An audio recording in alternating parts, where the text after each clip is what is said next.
Bismillahirrahmanirrahim.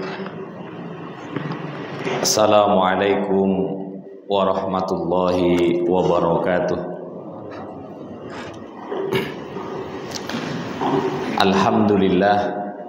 Alhamdulillahilladzi ahyana ba'dama amatana wa ilaihin nusyur. Asyhadu an la ilaha illallah wa asyhadu anna Muhammadan abduhu wa rasuluh la nabiyya wa la rasula ba'dah. Allahumma salli wa sallim ala sayyidina Muhammadin wa ala alihi wa ashabihi wa man tabi'ahum bi ihsanin ila yaumiddin. Allahumma 'allimna ma yanfa'una warzuqna ilman nafi'a wa amalan mutaqabbala, amin ya rabbal alamin.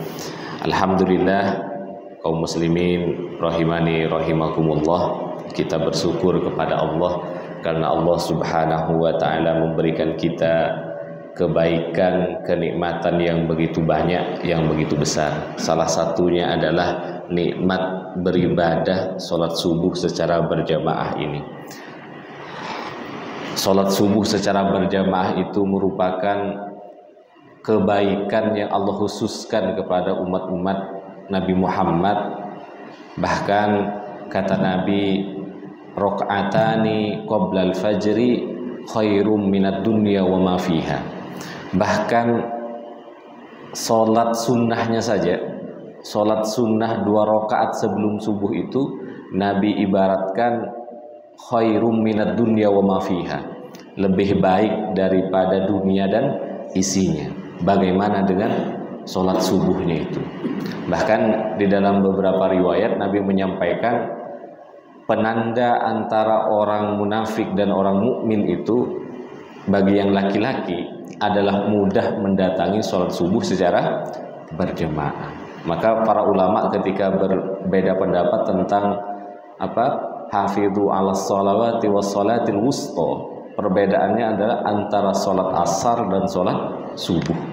Antara sholat asar dan sholat subuh dicari jalan tengahnya. Sholat asar itu susah untuk ibu-ibu, sholat subuh itu susah untuk bapak-bapak. Nah, tapi sekarang susah semua Pak ya, mau sholat subuh, mau sholat asar, susah semua, bukan hanya ibu-ibu, bapak-bapak. Kaum muslimin rahimani rahimakumullah, yang akan kita bahas pada kesempatan kali ini adalah tema yang yang mungkin kita semua sedang memperhatikannya. Ada sebuah hadis di dalam kitab Hilyah.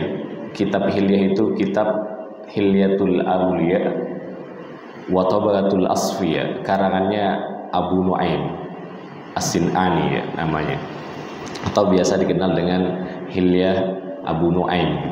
Kitab sangat terkenal, biasanya banyak orang baca karena berkaitan dengan beberapa hal, terutama tentang adab, tentang kehidupan, contoh-contoh kehidupan.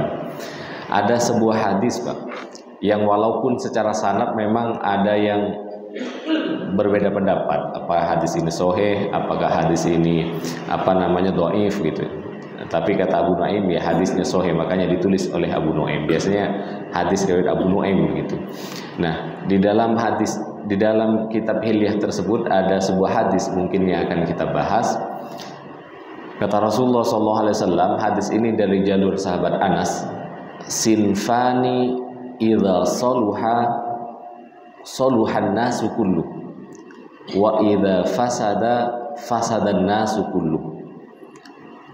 Kata baginda Nabi, ada 2 golongan yang idza saluha, ketika 2 golongan ini baik, maka saluhan nasu kullu,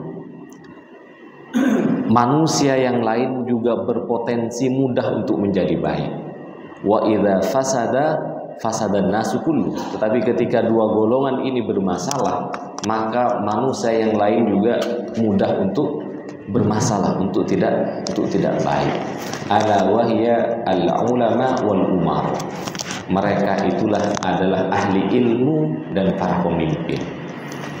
Bahkan di dalam kitab Ta'lim Muta'allim itu Pak, ada syair yang biasanya disandarkan kepada Imam Asy-Syafi'i. Syairnya berbunyi begini: fasadun kabirun alimun mutafassiku wa akbaru minhu jahilun mutanassiku huma fitnatun fil alamina azimatun liman bihima fi dinihi yatamassaku.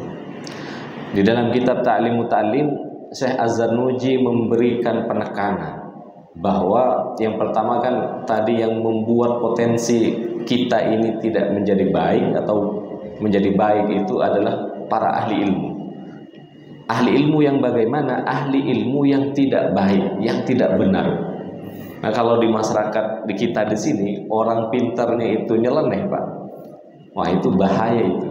Karena biasanya orang ahli ilmu itu dijadikan panutan, mobil khusus masalah agama. Maka kata Imam Az-Zarnuji di dalam syair yang tadi, fasadun kabirun, kerusakan yang besar apabila ada alimun mutafassik, ada orang alim yang berbuat fasik.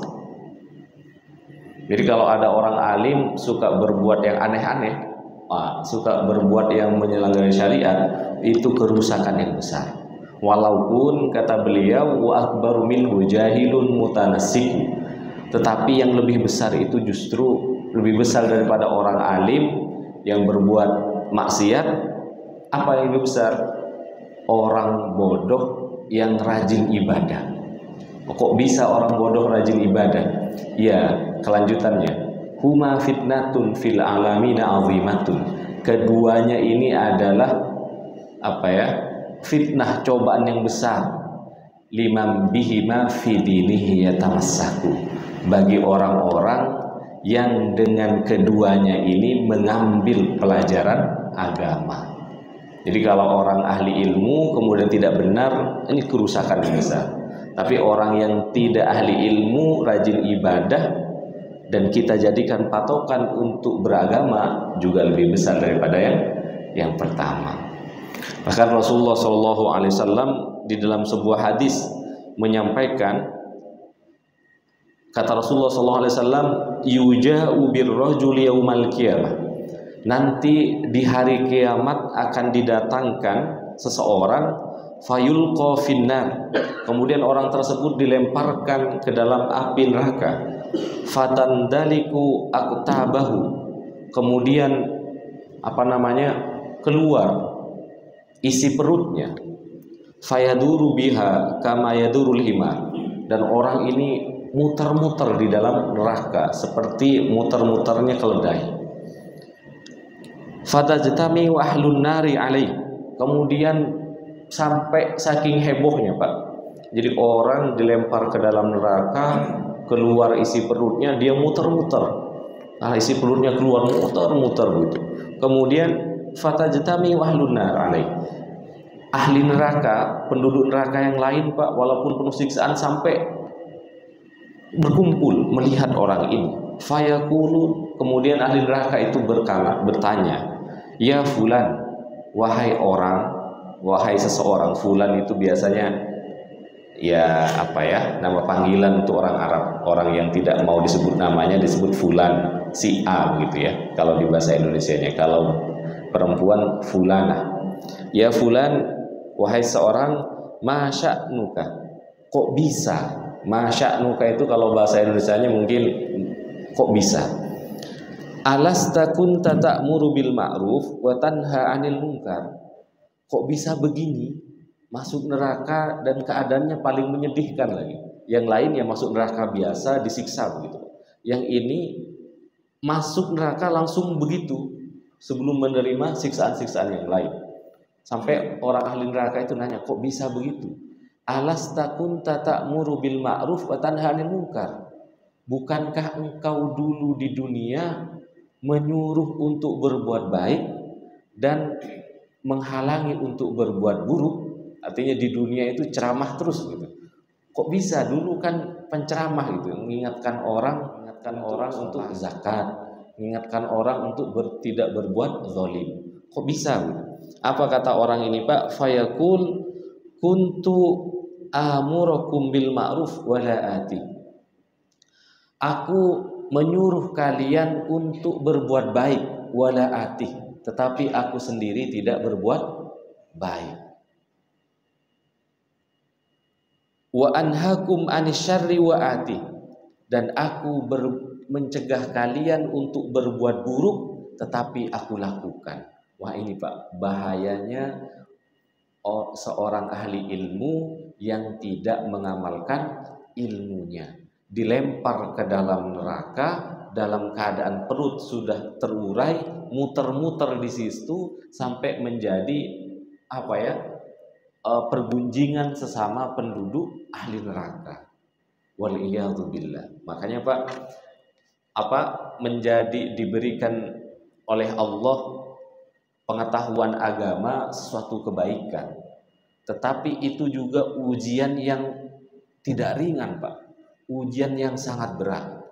Kalau tidak bisa mengamalkan dengan ilmunya itu, dia hanya bisa menyampaikan begitu, luar biasa juga siksaannya. Jadi tadi di dalam hadis yang tadi Rasulullah SAW gambarkan orang itu bahkan menjadi perhatian dari penduduk neraka yang lain. Bahkan di dalam Al-Quran Allah Subhanahu wa ta'ala memberikan penekanan khusus, ya ayyuhalladzina amanu lima taquluna ma la taf'alun. Wahai orang-orang beriman, kok bisa kalian mengaku beriman sementara kalian mengatakan sesuatu yang tidak kalian kerjakan.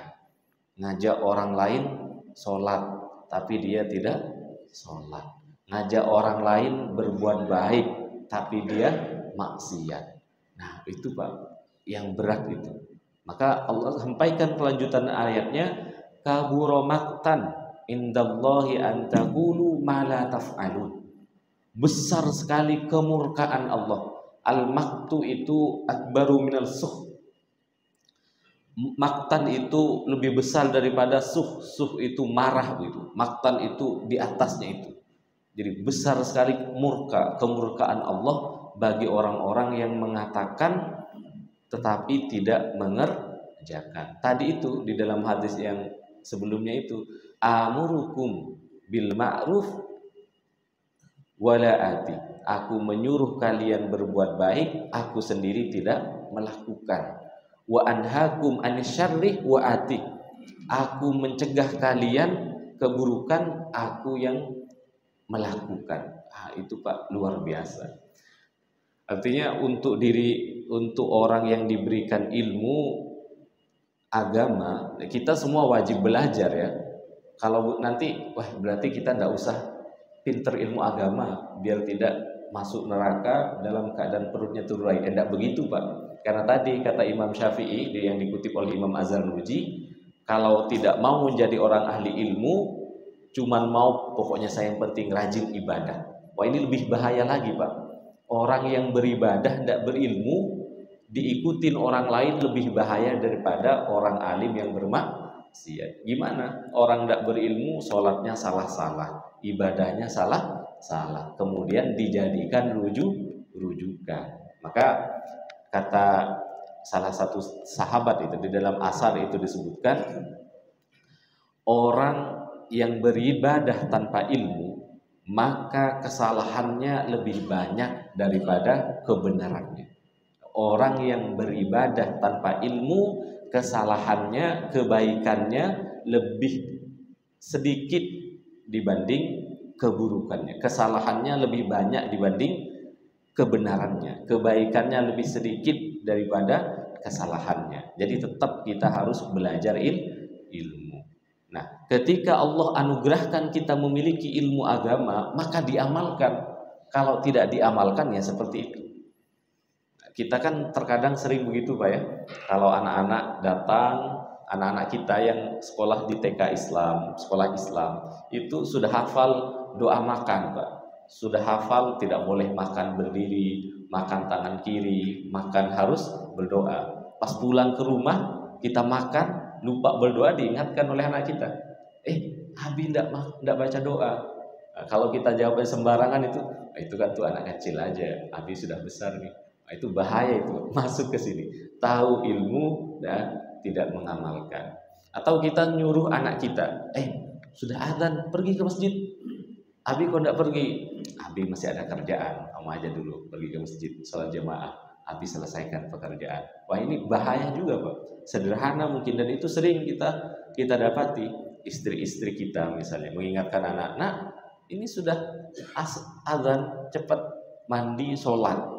Nah tapi ibu kok belum sholat? Ibu masih masak, nantilah menjelang maghrib baru ibu sholat asar. Nah ini masuk Pak ke dalam orang yang tahu ilmu menyuruh orang lain tetapi dia sendiri tidak mengerjakan. Waliyadu billah. Nah balik ke dalam hadis tadi, yang lebih besar itu ketika orang ahli ilmu itu bermaksiat. Apa yang besar? Karena dia mudah mempengaruhi orang lain untuk begitu juga. Nanti diikutin oleh orang yang tidak ahli ilmu itu, lulusan pesantren aja tidak sholat berjamaah. Masa kita lebih rajin orang lulusan pesantren? Ini yang bahaya ini. Wah itu ustadz aja biasa aja terima suap, dikasih uang suruh pemilu dia ambil. Masa kita enggak? Ini Pak beratnya orang ahli ilmu, tanggung jawabnya, karena dia mudah dijadikan contoh. Apalagi ada Pak orang ahli ilmu begini, pokoknya kalau pemilu enggak usah dicoblos, kalau dikasih uang ambil uangnya, enggak usah dicoblos. Itu sering Pak diucapkan oleh orang yang ahli ilmu. Tujuannya sebenarnya biar tidak ada orang sogok menyogok. Tetapi hadisnya itu sharih jelas mengatakan ar-rasi wal murtasi finnar. Yang nyogok menerima sogok masuk neraka. Masalahnya bukan dipilih atau memilihnya.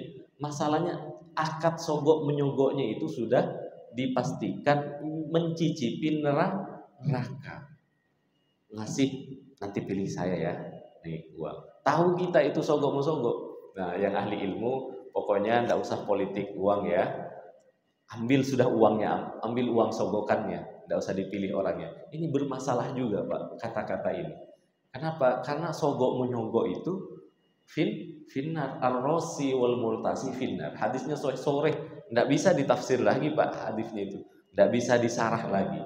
Karena sesuatu yang sudah jelas dari Al-Qur'an dan hadis enggak bisa ditafsir lagi. Misalnya sholat 5 waktu wajib, mau kita mau pakai tafsir apa, mau pakai sarah apa agar itu berubah. Nggak bisa sama dengan itu.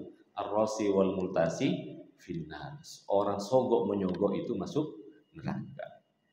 Nah, jadi kata Nabi, golongan pertama yang mudah mempengaruhi orang lain dan di masyarakat itu Pak biasanya memang ditentukan ini ahli agama dan pemimpin. Kalau ahli agamanya benar, ahli agamanya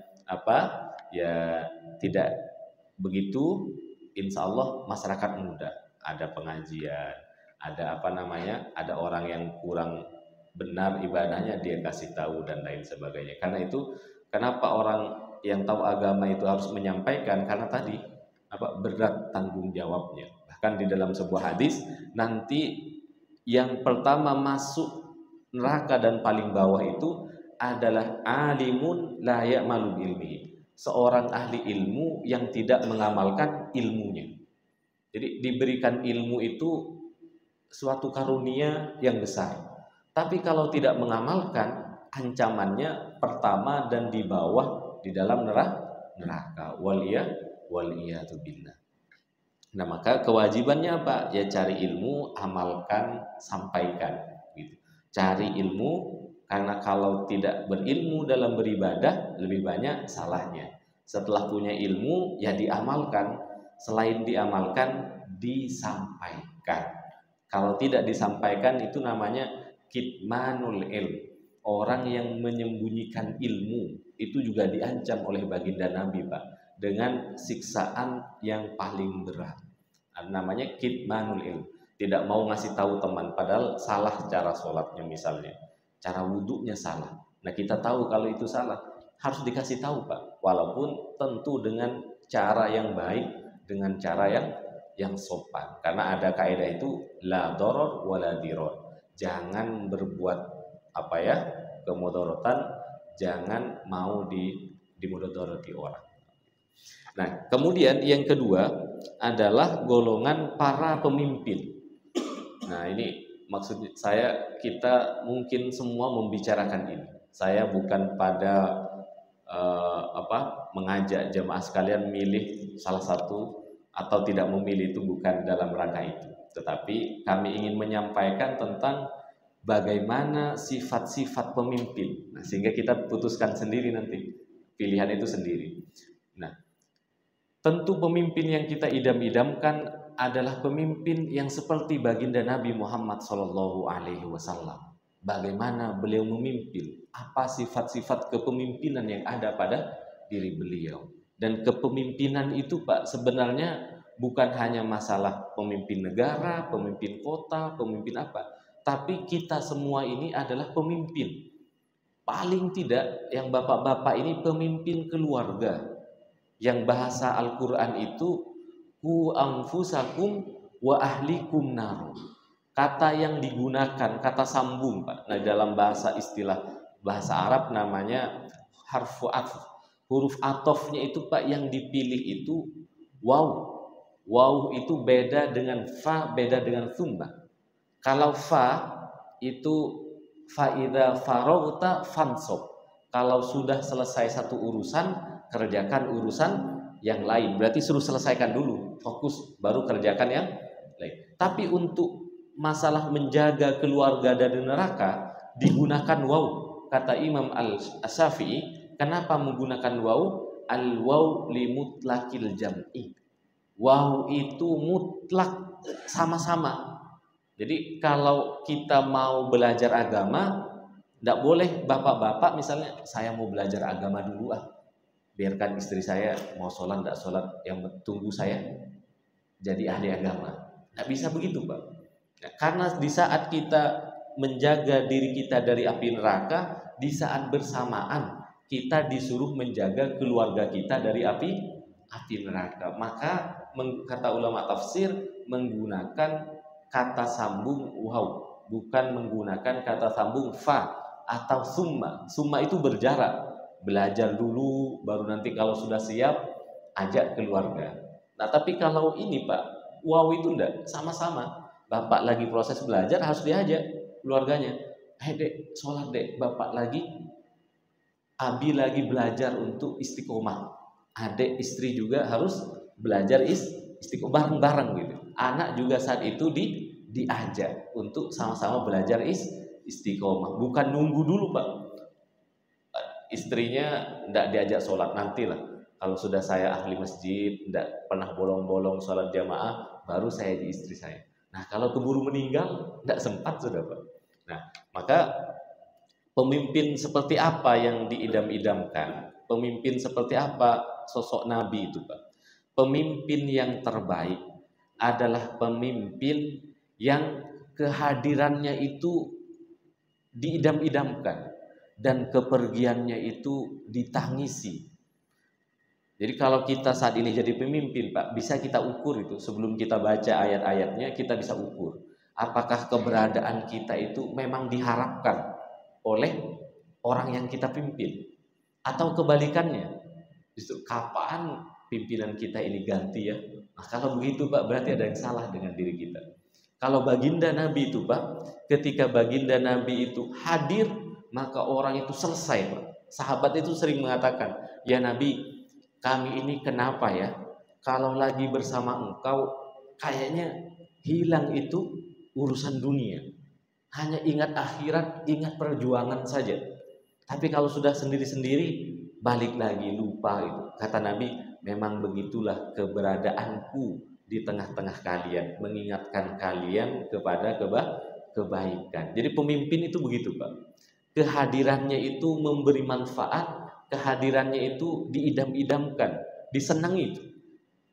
Tapi kepergiannya ditangisi, kepergiannya itu membuat sesuatu yang kurang. Sebagaimana baginda Nabi ketika beliau dinyatakan wafat, maka sahabat Umar bin Khattab langsung menghumus pedang, Pak. Dipegang pedangnya langsung. Siapa yang mengatakan Muhammad sudah meninggal, aku penggal kepalanya. Itu saking begitu berharganya, berartinya sosok pemimpin ini, Pak. Siapa yang berani bilang kalau Muhammad sudah meninggal, aku penggal kepalanya. Maka sahabat Abu Bakar mengingatkan, Muhammad itu seorang rasul yang sebelumnya sudah berpaling, sudah datang juga seorang rasul.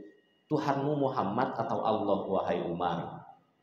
Ingat pesan Rasulullah. Rasulullah itu hanya utusan Tuhannya Allah. Beliau sudah menyampaikan, baru beliau sadar. Bahkan sahabat Bilal itu Pak, yang Bilal itu kan di dalam sebuah hadis orang yang sering menyenangkan Nabi Pak.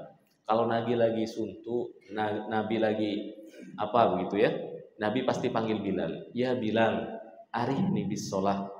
Mata ya Bilal. Ya Bilal, coba tenangkan saya dengan sholat. Kapan waktunya sholat ya Bilal? Itu. Jadi Bilal itu tukang azannya Nabi. Tapi ketika Nabi wafat Pak, Bilal itu tidak sanggup azan. Kenapa? Saking kalau saya azan bisa pingsan saya ini. Baru saya terbayang keberadaan baginda pemimpin yang seperti itu, yang kira-kira kita walaupun tidak mesti seperti itu, minimal keberadaan kita di perusahaan, kita punya anak buah kita kalau datang kita senang begitu Pak. Ada lagi orang yang mau mengarahkan, ada lagi orang yang bisa memberi solusi gitu. Tapi kalau anggota kita atau kita sendiri, kapan pimpinan kita ini ganti ya? Kapan ini diganti? Capek rasanya, tidak bisa bergerak kita. Mungkin kita mau evaluasi. Nah, kenapa begitu Pak? Pertama memang Nabi itu ya seorang Nabi yang Allah Subhanahu wa Ta'ala jamin, wa innaka la'ala khuluqin azim. Jadi sebelum berbicara yang lain Pak, seorang pemimpin itu harus memiliki ini, wa innaka la'ala khuluqin azim. Seorang pemimpin, dan kita semua tadi pemimpin, kullukum ra'in wa kullu ra'in mas'ulun an ra'iyati, maka harus memiliki akhlak yang terpuji. Wah, ini tidak bisa ditawar ini Pak. Harus memiliki akhlak yang terpuji. Kemudian di dalam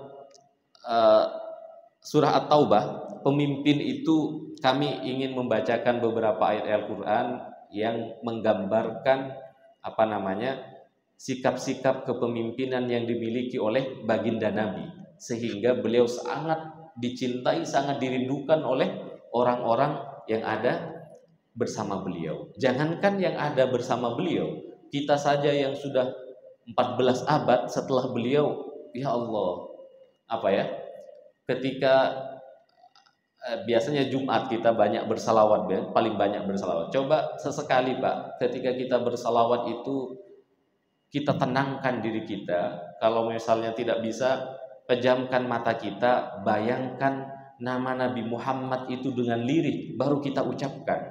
Luar biasa, kayak berdiri itu Pak, bulu badan kita itu, kecintaan kita kepada Nabi Muhammad Sallallahu Alaihi Wasallam. Dan itu sesuai dengan syariat Pak. Karena kata Nabi, almar'u ma'aman ahab, seseorang itu akan bersama dengan yang dia cintai. Dan hadis ini berkaitan dengan seseorang yang Badui yang tanya kepada Nabi, ya Nabi, mata sa'ah, wahai Nabi, kapan hari kiamat? Kemudian Nabi lihat orang itu, wa masta'da'ta laha, kok nanya kiamat? Apa yang sudah kamu siapkan untuk hari kiamat? Kemudian si Badui ini Pak dengan polos menjawab, ma shallaitu katsiran wa ma sumtu katsiran. Saya tidak banyak sholatnya, saya tidak banyak puasanya.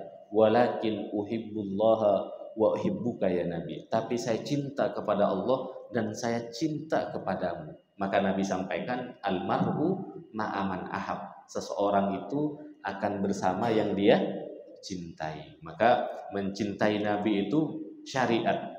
Tetapi kata Hasan Al-Basri, orang yang mencintai Nabi, wa manidda'a bihubbin nabi fabtalahum, siapa yang mengaku cinta kepada Nabi, maka Allah uji dia dengan ayat Kul in kuntum tuhibbunallaha fattabi'uni.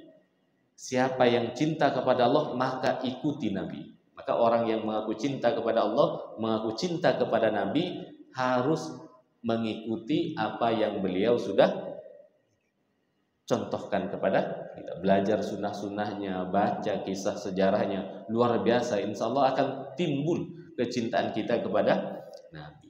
Ada sebuah kisah gitu Pak, namanya, kisah ini memang sekali lagi sanadnya diperselisihkan, tapi kontennya akan menambah kecintaan kita kepada Nabi, matannya begitu. Nah, namanya ini pernah saya baca di Republika dulu, waktu Republika masih ada itu, majalah Islam itu saya sering baca, saya pernah baca namanya, tapi saya belum cek ya ke kitab-kitab sirah. Ada Ukasah bin Mihsan. Ukasah bin Mihsan ini kakek-kakek, bapak-bapak mungkin sudah pernah mendengar cerita ini. Ketika Nabi itu sakit-sakitan, sudah menjelang wafat, Nabi di masjid, kemudian Nabi sampaikan, seperti apa saya untuk kalian? Seperti pemimpin apa saya untuk kalian? Sahabat menjawab, engkau seperti bapak yang peduli kepada anaknya, seperti ikhwan, seperti saudara yang mencintai saudaranya. Sudah engkau tuntaskan semua wahai Nabi. Tapi sahabat itu merasa sudah, Nabi pertanyaannya seperti mau berpisah. Kemudian Nabi menyampaikan, sudah kusampaikan apa yang Allah suruh sampaikan, semuanya sudah kusampaikan. Maka di akhir-akhir ini, siapa yang memiliki urusan belum selesai dengan saya, sampaikan. Saya tidak ingin menyelesaikannya di akhirat. Sahabat itu ada yang menangis, semuanya tertunduk sedih karena Nabi sudah sakit-sakitan. Diulangi 2 kali. Siapa yang masih punya tanggungan, sampaikan. Saya tidak ingin menyelesaikan di akhirat. Siapa yang punya tanggungan, sampaikan. Tiba-tiba ketiga kalinya Pak, ngangkat tangan seseorang yang namanya Ukasah bin Mihsan. Angkat tangan, baru dia berdiri. Saya Nabi, engkau punya tanggungan kepada saya. Sahabat yang awalnya sedih itu banyak geram gitu Pak ya. Kok bisanya sudah melihat Nabi kita seperti ini, masih sempat-sempatnya begitu. Akhirnya singkat cerita, Ukasah ini dipanggil Nabi ke sini. Apa tanggunganku? Kata Ukasah, ketika engkau cambuk kudamu, maka itu tidak kena kuda, tapi kena ke dadaku. Dan itu 3 kali, masih ada bekasnya. Nabi langsung sedih. Apa yang harus kulakukan wahai Ukasah? Balas sudah, cambuknya ada di rumah. Disuruh ambil cambuk itu Pak. Nah kemudian singkat cerita dikasihlah ke Ukasah ini. Sahabat itu, saya aja yang dicambuk Ukasah, jangan Nabi yang sudah sakit. Apa kata Ukasah? Dulu kena langsung ke badan, masa saya balas engkau pakai baju, itu kira-kira. Ketika itu Nabi langsung buka bajunya, balas Ukasah. Setelah itu Ukasah peluk Nabi. Apa beliau sampaikan? Qad balagtul qisas. Sudah selesai Nabi, sudah ku tuntaskan pembalasanku. Apa kata Nabi? Qad balagtal qisas wa insya Allah annaka ma'i fil jannah. Sudah engkau tuntaskan qisasmu dan semoga ini bisa menjadikanmu bersamaku di surga. Jadi sebegitu Pak pemimpin yang diidam-idamkan. Maka di dalam Al-Quran, pemimpin yang seperti ini, pertama harus perhatian, yang kedua peduli, yang ketiga penyayang. Perhatian, peduli, penyayang. Kalau pemimpin bisa begitu Pak, maka kepergiannya akan ditangisi, keberadaannya akan membahagiakan. Jadi peduli, perhatian, dan penyayang. Allah sampaikan di dalam Al-Quran, laqad ja'akum rasulun min anfusikum azizun alaihi ma'anittum harisun alaikum bil mu'minina raufur rahim. Datang seorang nabi kepada kalian, azizun alaihi ma'anittum, berat dirasa olehnya penderitaan kalian. Nabi itu Pak paling merasa apa yang dirasakan umatnya, Nabi rasakan. Inilah pemimpin yang diidam-idamkan. Harisun alaikum, sangat peduli terhadap urusan kalian. Bahkan Nabi itu Pak diceritakan bukan hanya urusan sahabat luarnya, tapi urusan keluarganya juga ditanya oleh Nabi. Bagaimana keadaanmu? Maka kita dapati jawaban-jawaban Nabi itu sering berbeda Pak. Ketika ada orang bertanya, ya Nabi, ayul a'mal khair? Terkadang Nabi jawab, sholat awal waktu. Karena Nabi tahu itu karakter sahabatnya. Sahabatnya yang sering lambat sholat, yang paling bagus untukmu sholat di awal waktu. Ada terkadang Nabi sampaikan, yang paling baik adalah menjaga lisan. Sahabat yang sering ini Nabi sampaikan, yang paling baik menjaga lisan. Ada sahabat yang paling baik adalah birrul walidain, berbuat baik kepada orang. Itu menunjukkan bahwa Nabi itu peduli dengan semua urusan umatnya, dengan urusan yang beliau pimpin. Nah, kemudian Nabi juga bil mu'minina raufur rahim. Nabi itu sangat pengasih dan penyayang. Ada kisah yang orang, mohon maaf, berzina, kemudian hamil, kemudian datang ke Nabi. Ketika datang rajam itu Pak, ada orangnya, Nabi, ada ayat orang yang berzina maka dibunuh dengan rajam. Nah, orang ini, ya Nabi, ada ayat tentang zina itu. Saya berzina ya Nabi.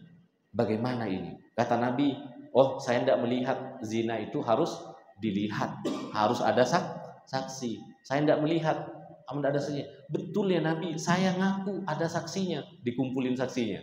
Nabi, ya tidak usah cari saksinya. Saking pedulinya itu, syariat ini harusnya memang dibegitu. Tapi Nabi bilang itu harus dilihat, harus ada saksinya. Saking sayangnya kepada umatnya. Tapi setelah itu bilang, tidak ada saksi Nabi, saya harus dirajam ini untuk menebus dosa. Apa kata Nabi Pak setelah dikumpulkan saksinya? Kamu lagi hamil, tunggu anakmu. Siapa tahu nanti kamu lupa, banyak-banyak istighfar kepada Allah. Siapa tahu turun ayat pengganti. Dan kalau sudah lupa, tidak usah ingat, istighfar. Setelah lahir anaknya Pak, datang lagi kepada Nabi. Nabi, sudah lahir anakku. Kata Nabi, susui dulu anakmu. Jangan langsung. Saking penyayangnya Nabi kepada umatnya. Tapi terakhir ketika sudah tidak ada alasan Nabi, ya sudah, laksanakan dengan hati yang berkecamuk Pak. Dan itu selalu didoakan oleh Nabi. Orang yang berzina tapi kalau didoakan Nabi itu insya Allah Pak, yakin pasti masuk surga. Bayangkan itu. Ini kasih sayang Nabi begitu Pak. Orang yang salah pun begitu. Bahkan ada orang yang ketika datang itu hukum tidak boleh berhubungan suami istri di siang hari, itu akan ada seorang yang sahabat, Nabi, aku sudah tahu ada ayat itu tapi tidak kuat, sudah terpaksa. Jadi bapak-bapak yang begini itu mirip-mirip begitu. Sudah tahu Nabi siang itu tidak boleh berhubungan istri, tapi sudah tidak bisa kutahan. Jadi aku berdosa ini. Datang kepada Nabi, berdosa melakukan hubungan suami istri ketika puasa. Nabi bilang, puasa kamu 2 bulan berturut-turut. Kok bisa 2 bulan, sehari aja tidak kuat? 2 bulan, sebulan aja sudah kulanggar Nabi. Bagaimana kalau 2 bulan? Kalau begitu kasih orang makan, orang miskin. Di desaku aku paling miskin ini. Tidak ada mau kasih makan. Sudah, ini ada ada kurma, kamu bagikan. Kasih kurma sana, bagikan ini. Dibagikan ke siapa Nabi? Ke orang yang miskin. Kayaknya aku paling miskin sudah. Sudahlah, bawa makan kamu dengan keluargamu. Begitu Pak. Nabi itu orang yang berbuat salah masih timbul rasa kasih sayangnya. Kemudian di ayat yang lain Allah sampaikan seorang pemimpin itu harus lemah lembut dan sabar. Apa Allah sampaikan? Fabima rahmatim minallahi lintalahum. Karena rahmat Allah engkau lemah lembut kepada orang yang engkau pimpin. Walau kunta faddon, kalau engkau kasar, walau kunta faddon lam faddu min haulik.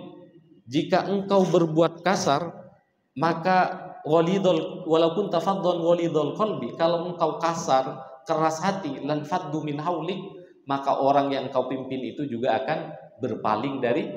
Ini konsep Pak. Kalau kita diberikan amanah ya harus lembut, tidak bolehkah kasar. Ya otomatis lah orang kalau kasar itu orang menjauh.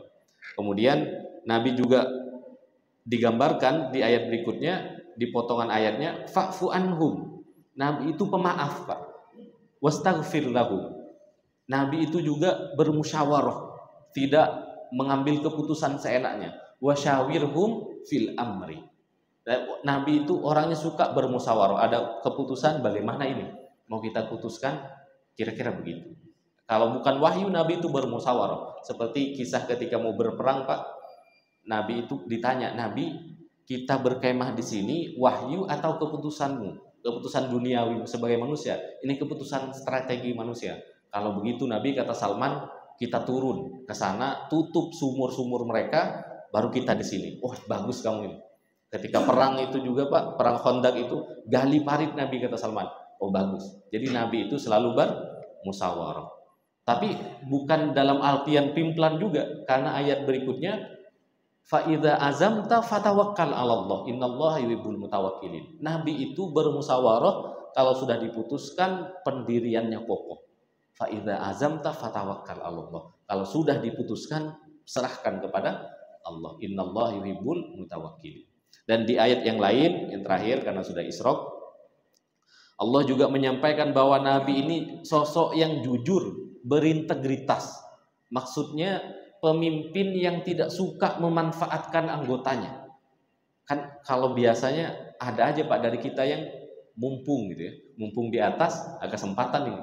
Nabi itu menyampaikan, Allah sampaikan di dalam surah Shad itu, Qul la as'alukum alaihi min ajr wala akuna minal mutakallifin. Katakan Muhammad, aku tidak mengambil kesempatan terhadap apa yang sudah kuberikan, tidak mengambil upah, tidak mengambil manfaat dari dakwah yang Nabi sampaikan. Dan Nabi itu tidak halu, tidak mengada-ngada. Wala wa ma'ana minal mutakallifin, dan aku bukan orang yang mengada-ngada. Nah, jadi jamaah rahimani rahimakumullah, inilah sifat-sifat kepemimpinan yang ada pada sosok Nabi. Jadi kalau kita bisa berdoa, kata Imam Ahmad, seandainya aku punya doa yang terakhir yang Allah akan kabulkan kepadaku, maka aku akan meminta pemimpin yang adil. Nah, itu doanya Imam Ahmad. Maka kalau kita diberikan amanah, perhatikan sifat-sifat kepemimpinan yang Allah Subhanahu wa taala gambarkan ada pada diri Nabi. Insya Allah kita akan menjadi pemimpin yang kehadirannya dirindukan, ketiadaannya ditangisi, bukan sebalikannya. Kalau sudah ada pemimpin ditangisi keberadaannya, justru ketiadaannya dirindukan, berarti bermasalah itu. Karena baginda Nabi itu seperti kisah-kisah yang diantaranya kami sampaikan itu, Bilal sampai tidak mau azan lagi, karena kalau dia azan itu bisa pingsan karena ingat akan baginda Nabi begitu Pak. Yang lain juga begitu. Umar itu sampai hunus pedang. Siapa yang bilang Muhammad sudah meninggal, aku penggal kepalanya. Sampai begitunya Pak. Sosok pemimpin yang diidam-idamkan. Kurang lebihnya mohon dimaafkan. Mungkin ini yang dapat kami sampaikan. Sudah masuk waktu isyraq. Jika ada yang ingin ditambahkan, ditanyakan, dipersilahkan.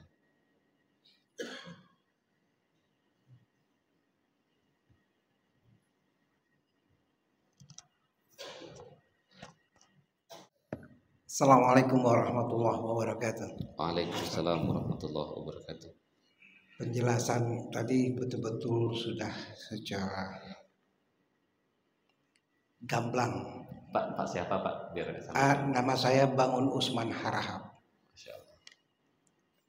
RT 32. Ustadz gini, tadi Ustadz sudah menyampaikan itu ada, kalau saya lihat ada dua masalah, yaitu masalah akhirat dan masalah dunia. Masalah akhirat itu tentunya yang akan kita bawa terutama karena sepengetahuan kita bahwa pertanyaan pertama sekali oleh Allah adalah sholatmu. Oleh karena itu ibadah yang kita lakukan itu saya ingin bukan mempertanyakan, tapi mencoba penjelasan lebih lanjut, apakah ibadah itu hanya sholat atau ibadah itu semua apa yang kita lakukan yang berbuat baik, bahwa kita juga bisa bermanfaat pada orang lain, itu termasuk ibadah atau bagaimana Ustaz? Yang kedua, tadi Ustaz mengatakan bahwa kita ini memilih pemimpin, artinya itu bicara masalah dunia. Kalaulah Islam mengerti bagaimana merindukan mencari pemimpin, mungkin untuk Indonesia itu tiap 5 tahun. Tentunya kita harapkan para ulama, terutama para ulamanya ini yang beragama Islam, bagaimana mereka mengharapkan, merindukan pemimpin yang diharapkan seperti yang disampaikan tadi. Ini tentu perlu disosialisasikan selama sehingga muncullah suatu calon yang kita harapkan. Ini bagaimana kita secara memilih ini? Jangan sampai apa yang terjadi di kita selama ini saling mengejek, saling menghibah, saling menyalahkan orang.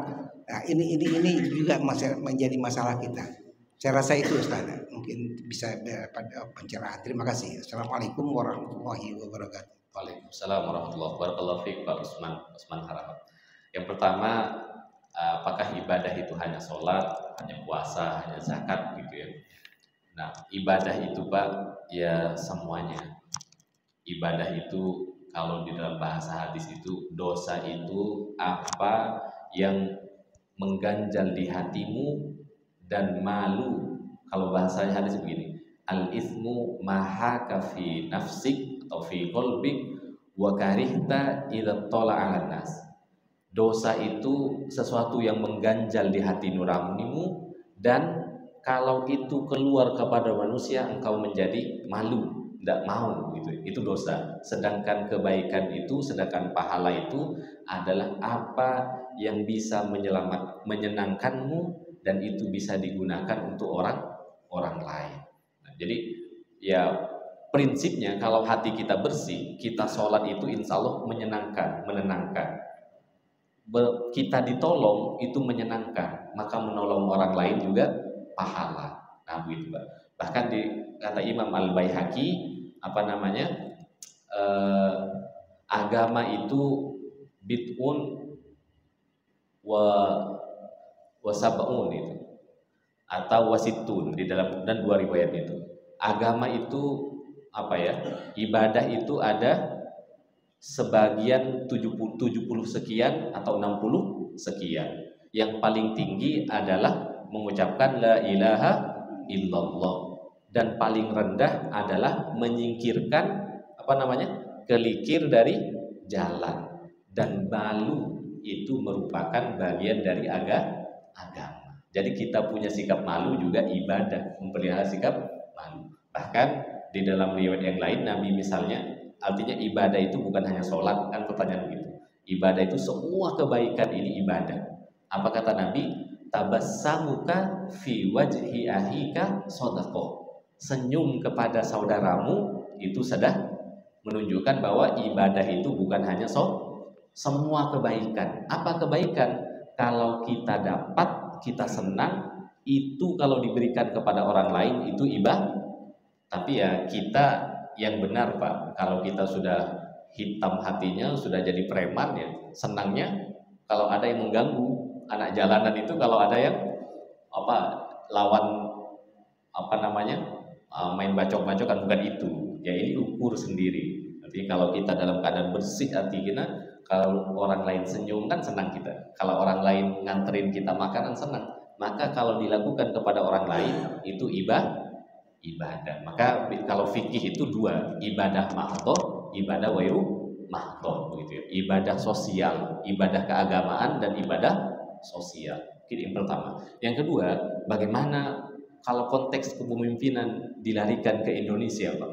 Harus para ustadz ini harus menentukan pilihan. Masalahnya Pak, ini sistem demokrasi di sistemnya sendiri umat Islam mungkin tidak sepakat begitu ya.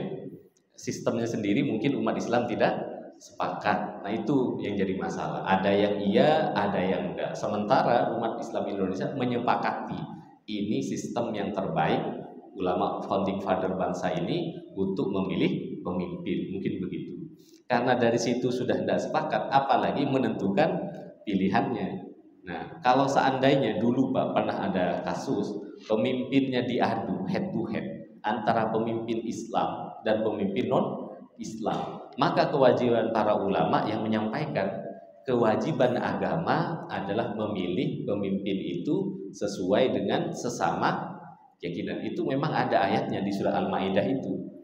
Adapun orang yang tidak sepakat ya tidak masalah Pak, tapi ulama harus menyampaikan. Bagaimana Ustaz kalau sesama Islam? Nah itu sudah, ini Islam, ini Islam. Oh Ustaz, kalau konteksnya kita kan sudah jelas ada tiga Yang nomor satu didukung ulama, yang nomor dua juga didukung ulama, yang nomor tiga juga didukung ulama. Tinggal ditanya balik ulama yang mana yang dukung ini. Nah sehingga memang kontestasi itu Pak sudah benar menurut saya bahwa ya sudahlah, pilihannya itu ulama itu hanya menjelaskan. Kalau saya pribadi ya tentu punya pilihan, tapi menurut saya itu sudah masalah privat karena saya tidak ahli politik. Jadi kalau saya berbicara pilih yang ini nanti malah salah. Itu silahkan pilih. Saya kewajibannya sebagai orang yang mendalami agama menyampaikan ini loh sifat-sifat Nabi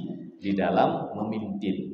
Menurut bapak-bapak yang juga sama kita buka, yang mana menurut bapak-bapak yang sesuai, silahkan dipilih sesuai. Kalau tidak memilih juga hak ya, di Indonesia itu memilih dan tidak memilih itu hak masing-masing. Mungkin dilindungi undang-undang. Yang tidak boleh itu mengajak orang lain tidak memilih, itu yang tidak boleh. Tapi kalau dirinya sendiri tidak memilih, itu hak kayaknya ya, undang-undang. Saya kurang paham juga. Jadi sekali lagi tiga-tiganya ini menurut saya pribadi, insya Allah di antara orang-orang terbaik, dan tiga-tiganya juga orang Islam.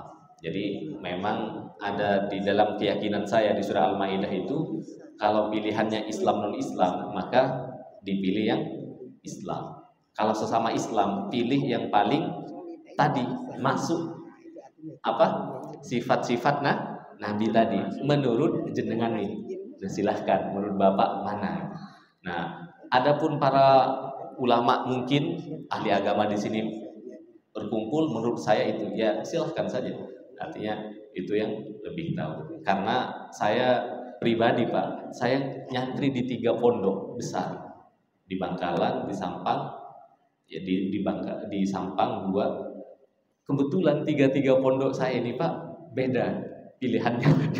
Jadi karena saya bisa memahami itu karena ketiga keluarga kiai ini ada yang nyalek Pak dari partai berbeda.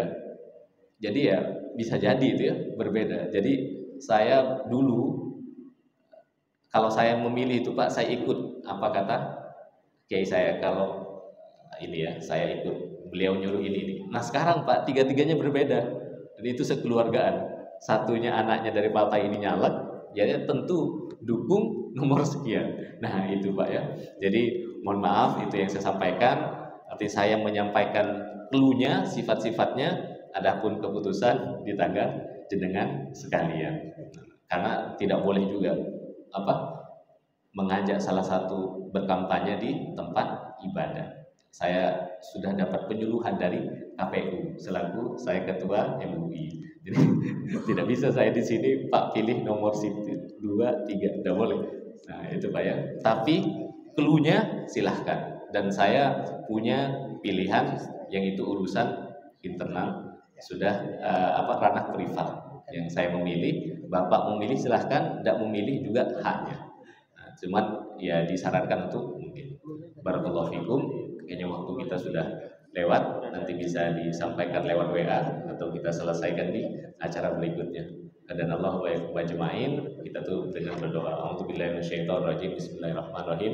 Allahumma shalli ala sayyidina Muhammadin salatan taj'aluna biha min ahlil ilmi dhahiratan wa batinah wa tahsuruna biha min ibadika sholihin fi dunyana wa ukhrana wa ala alihi wa sahbihi ajma'in. Allahumma la sahla illa ma ja'altahu sahla wa anta taj'alul hasna idza syi'ta sahla. Allahumma la tada' lana fi maqamina hadza dhanban illa ghafartah wa la daynan illa qadaitah wa la maridun illa syafaitah wa la hajatan min hawaiji dunya wal akhirah illa qadaitaha wa yassartaha ya rabbal alamin. Rabbana zalamna anfusana wa illam taghfir lana wa tarhamna lanakunanna minal khasirin. Rabbana atina fid dunya hasanah wa fil akhirati hasanah wa qina adzabannar. Wa sallallahu ala sayyidina Muhammadin walhamdulillahi rabbil alamin. Kurang lebihnya mohon dimaafkan kalau ada hal yang kurang berkenan yang tidak seharusnya saya ucapkan, itu murni dari kesalahan saya. Assalamualaikum warahmatullahi wabarakatuh.